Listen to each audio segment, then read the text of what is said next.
Iran finds itself in a difficult position following the recent attack on its consulate in Damascus by Israel. The Iranian leadership is faced with a dilemma of how to respond to this provocation while considering the potential consequences and risk involved.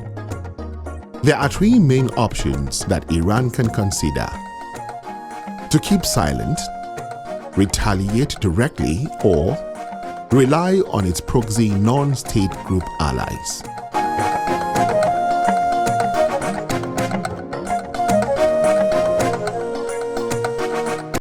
Iran has historically projected its power through a network of ideologically aligned allies and non-state groups known as the Axis of Resistance. These groups include the Houthis of Yemen, Hamas of Palestine, Hezbollah of Lebanon, and the Shia militia factions such as Kataib Hezbollah in Iraq.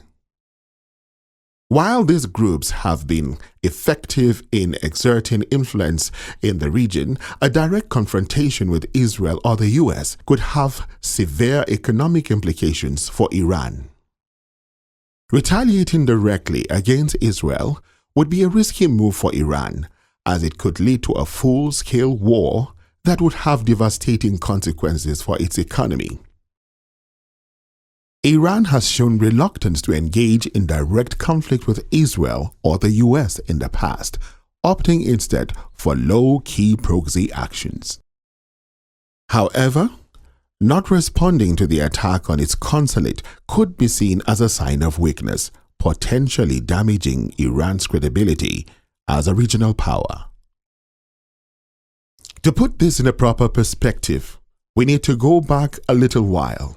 Precisely, in April 2011, in an unprecedented statement, Iranian leader Ayatollah Ali Khamenei remarked, and I quote, "We intervened in anti-Israeli conflicts resulting in the triumph of the 33-day war," referring to the 2006 war between Israel and Hezbollah, and the success of the 22-day war, alluding to a 2008 and 2009 conflict in Gaza. From this point forward, whenever any nation, any group combats the Zionist regime, we unequivocally stand by them, offering our unwavering support, and we have no qualms about saying this. End of quote. On the 10th of October 2023, just 3 days after the massive Hamas attack on Israel, Khamenei not only commended the Hamas operation in the most fervent terms, but also asserted that those who doubted this being the handiwork of Palestinians, quote, "do not know the Palestinian nation and are miscalculating," end of quote. Relying on its proxy non-state group allies is another option for Iran. These groups have a history of carrying out attacks on behalf of Iran and could be used to retaliate against Israel.